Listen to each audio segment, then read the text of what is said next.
Voilà, je pense qu'on est de retour pour ce panel sur la Corée. Alors, on va changer de sujet. Et je reçois Monsieur Martin, c'est bien ça? Oui. Voilà, vous êtes donc consul honoraire de Corée en France, c'est bien ça?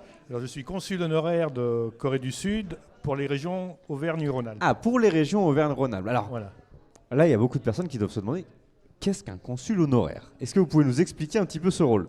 Alors, un consul honoraire a, on va dire, 4 missions. La première, c'est de porter assistance à toute personne coréenne qui pourrait avoir des difficultés dans la région. D'accord. Donc, Sachant qu'il y a une communauté coréenne en Rhône-Alpes, il y a pas mal d'étudiants coréens aujourd'hui, et puis des touristes. Voilà, Ok. donc on est en contact avec la préfecture, la mairie, toutes les instances administratives pour éventuellement les aider lorsqu'ils ont des difficultés en Rhône-Alpes.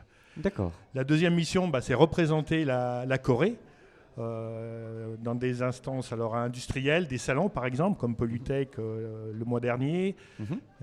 des événements comme aujourd'hui. Oui. Voilà, donc être présent auprès des industriels également, et puis de l'enseignement. Sachez que par exemple à l'université Lyon 3, il y a un master coréen, D'accord, ok. langue coréenne, voilà, donc avec beaucoup d'étudiants qui postulent pour ce master, voilà. Et donc je suis amené à les aider à valider leurs documents également. Et aujourd'hui, Ouais. c'est quoi d'ailleurs si moi je suis étudiant, imaginons, et que je m'intéresse, voilà, je suis passionné par la culture coréenne, etc. C'est quoi les portes qui sont ouvertes vous avez dit, je me souviens dans des échanges de mails que vous connaissiez bien l'industrie et tout. C'est quoi les industries en Corée dans lesquelles je peux imaginer travailler c'est quoi? C'est la technologie, c'est Alors c'est la mode, c'est... Ah oui, il y a beaucoup de choses, hein. La mode est très développée aujourd'hui, hein. Comme la France d'ailleurs, hein, Mhm. tout ce qui est mode. Au niveau industriel, alors moi j'ai une expérience dans le matériel ferroviaire puisque j'étais premier fournisseur de Hyundai au niveau des trains, D'accord. trains à très grande vitesse. C'est ce qui m'a amené à travailler en Corée.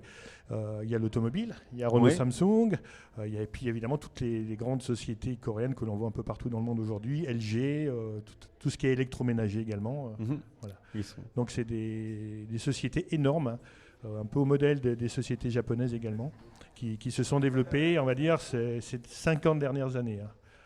Il faut savoir que la Corée est partie de très très bas, hein, puisqu'elle a une histoire très mouvementée, avec une guerre de Corée qui a été très violente de 1950 à 1953. C'était un des pays les plus pauvres au monde, il faut le savoir quand même, la Corée, hein, dans les années 50. Et en 50 ans, elle est devenue la 10e puissance économique mondiale. Donc c'est énorme, c'est très rapide. Et là, nous, sur la partie un petit peu plus exposition, ces dernières années, est-ce que vous avez ressenti qu'en France, il y a un intérêt, notamment de la jeune génération, pour le pays, pour ce qui s'y passe? Et est-ce que ça a des impacts aussi dans votre manière de travailler?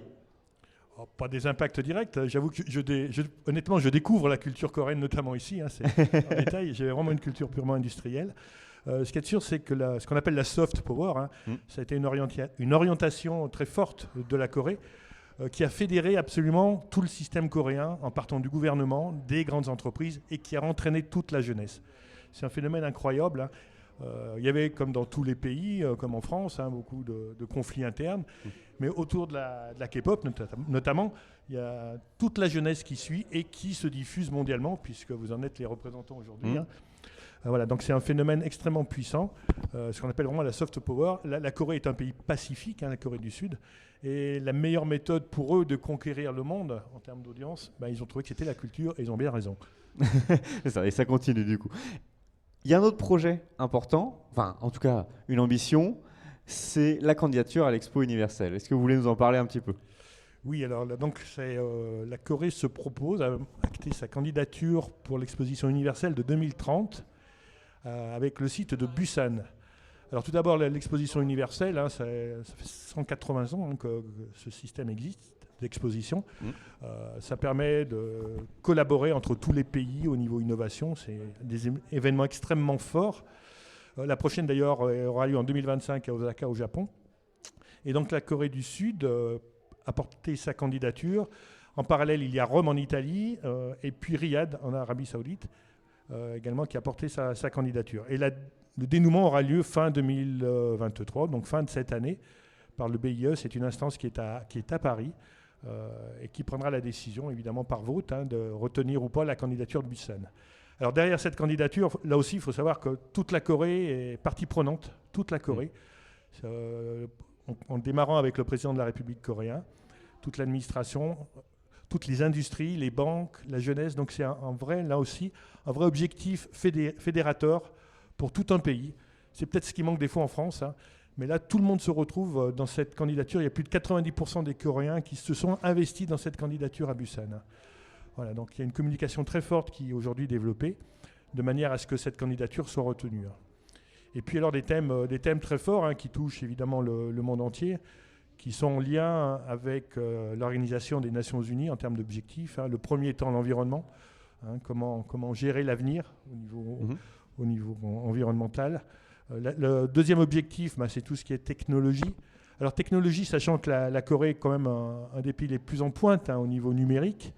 Ils vont s'investir énormément dans l'intelligence artificielle, dans la 6G maintenant.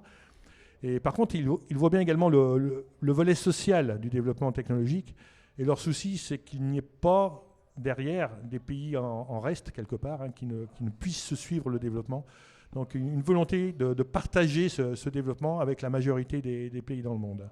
Ils ont bien compris qu'aujourd'hui, pour pacifier le monde, un des points majeurs reste quand même de combattre les inégalités. Et pour les combattre, il faut donner accès à l'information, il faut donner accès à la formation à beaucoup de pays. Et donc là aussi, c'est un des objectifs pour eux de cette candidature à Busan, c'est d'avoir une plateforme partagée par un maximum de personnes très très ouvertes qui donnent accès à beaucoup d'informations. Voilà donc des objectifs très ambitieux. Et donc on aura le dénouement fin de cette année pour savoir si leur candidature est retenue. C'est ça. Alors Busan, pour votre information, c'est une ville portuaire qui est au sud de la Corée, en face du Japon. C'est le deuxième port mondial au niveau du tout ce qui est fret, hein, donc c'est un port énorme, qui a été le porteur un peu du développement de la Corée ces 50 dernières années, et qui est très très investi également dans la K-pop. Il y a beaucoup de festivals également. Donc une ville extrêmement dynamique qui a toutes les capacités pour accueillir cette exposition universelle. Donc un grand moment. Si jamais c'est retenu, ça sera un moment intéressant pour bien prévoir un voyage. Là, d'ici 2030, on a le temps de s'organiser. Voilà, sachant que l'exposition doit durer plusieurs mois. Hein. Oui, c'est assez long ces expositions. C'est assez long, hein, donc, ça donne l'opportunité à beaucoup de personnes de visiter évidemment cette découvrir tout ça. Et il y aura évidemment un pavillon français comme un pavillon pour. Oui, il y a des pavillons d'énormément de pays. Et si on veut plus d'infos, j'ai vu qu'il y avait du coup un site internet sur la candidature qui détaille un petit peu le projet, tout ce qui peut être mis en place, etc. Et en fait, il y a énormément de choses justement qui peuvent parler à toutes les générations, aux plus jeunes, avec des choses très concrètes aussi pour les jeunes et pour. Sachant qu'encore une fois, la culture est vraiment mise en avant, hein, la soft power. Donc c'est aussi l'opportunité de redécouvrir la Corée de l'intérieur. Hein. C'est ça. À travers sa jeunesse. Hein. Voilà. Sa jeunesse qui est très très dynamique, hein, c'est assez impressionnant à voir, hein, très engagée. Une vie pas forcément facile, hein, en Corée, faut pas forcément un pays de rêve vu de l'intérieur. Hein. Vous y avez passé beaucoup de temps ? Des missions, hein, mais je me suis jamais installé en Corée, mais j'ai fait plusieurs missions, ce qui m'a permis évidemment de côtoyer beaucoup de Coréens, mais encore une fois, vraiment sur la partie industrielle. Mais on vit cette dynamique tous les jours, que ce soit dans l'industrie, dans la rue, dans les commerces, ça bouge énormément, quoi. Donc. Et ça n'a pas fini, à mon avis. Non, ça n'a pas fini. On est en plein dedans. Merci beaucoup d'être venu vous présenter ce rôle et puis cette candidature. On espère que vous allez passer un bon moment au #festival, à peut-être découvrir de nouvelles choses finalement. Je tiens à vous remercier pour cette invitation. Avec grand plaisir. C'est une belle découverte pour moi. Merci beaucoup, monsieur Martin. Nous, on se retrouve dans quelques instants pour un petit interlude. Merci beaucoup. Merci.